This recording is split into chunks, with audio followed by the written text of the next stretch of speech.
अनीता की खूबसूरती के किस्से कॉलेज में हर एक की जुबां पर थे। वो जब कॉलेज आती तो हर और एक समा सा बन जाता था। वो हरियाणा के एक छोटे से शहर सिरसा के नामी वकील की बेटी थी तथा बेहद खूबसूरत। वो प्रतिभाशाली, चालाक इतनी कि अपने आगे किसी को कुछ नहीं समझती थी।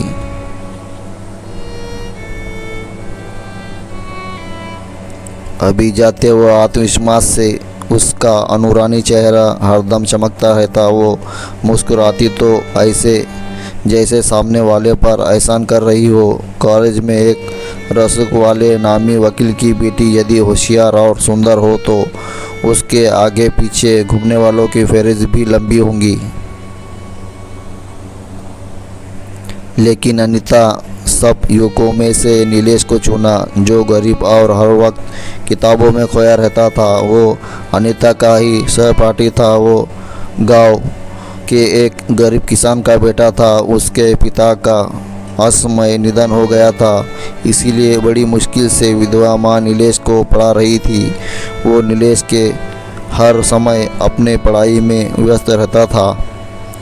अनीता को तो नीलेश ही पसंद आया क्योंकि वो लंबा, हैंडसम और मेहनती नौजवान था।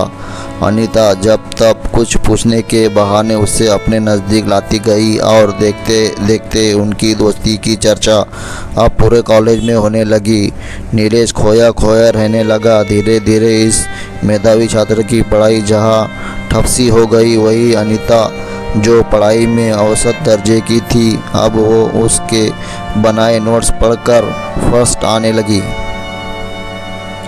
ये सब में नीलेश की मेहनत होती। वो रात भर उसके लिए नोट्स बनाता, उसकी प्रैक्टिकल की फाइल्स तैयार करता, लैब में एक्सपेरिमेंट वो करता, लेकिन उसकी मेहनत का सारा फल अनीता को मिलता।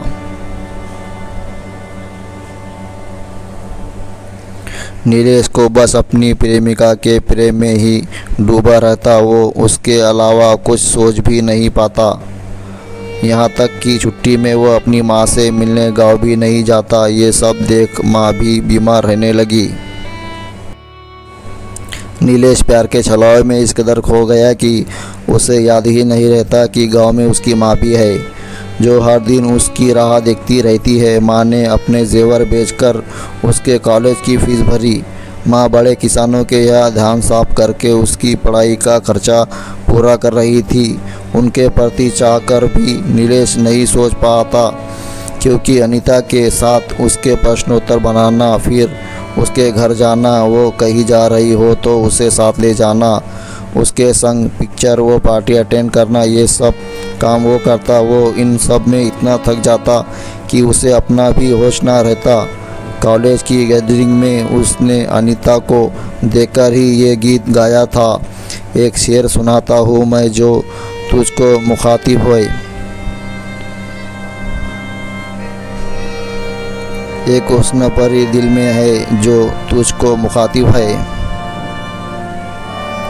इस गीत को गाने में वो इतना तन्मय हो गया था कि बड़ी देर तक तालियां बजती रही थी, पर वो सामने कुर्सी पर बैठी अनीता को ही ताकता रहा और उसके कान में तालियों की आवाज़ भी जैसे नहीं पड़ रही थी। अनीता का सिर गर्व से ऊंचा हो गया था। सारे कॉलेज में वो जूलियट के नाम से जानी जाने लगी थी।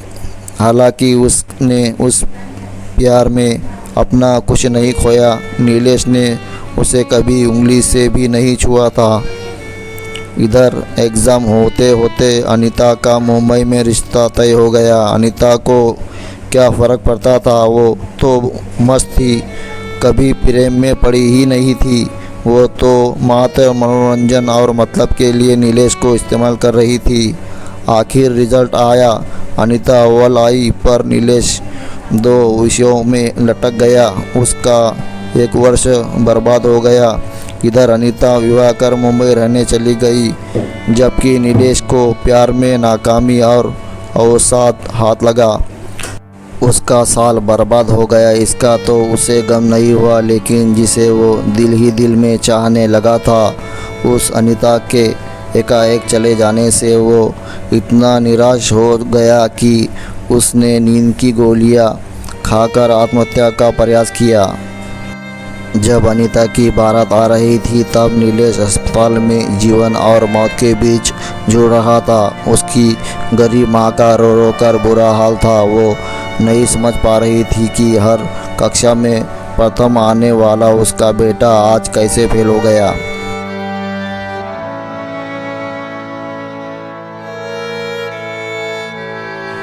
वो इतना होशियार, सच्चा, ईमानदार व मेहनती था कि माँ ने उसके लिए असंख्य सपने सजोए थे, किंतु एक बेवफा के प्यार ने उसे इतना नाकाम बना दिया कि वो शराब पीने लगा।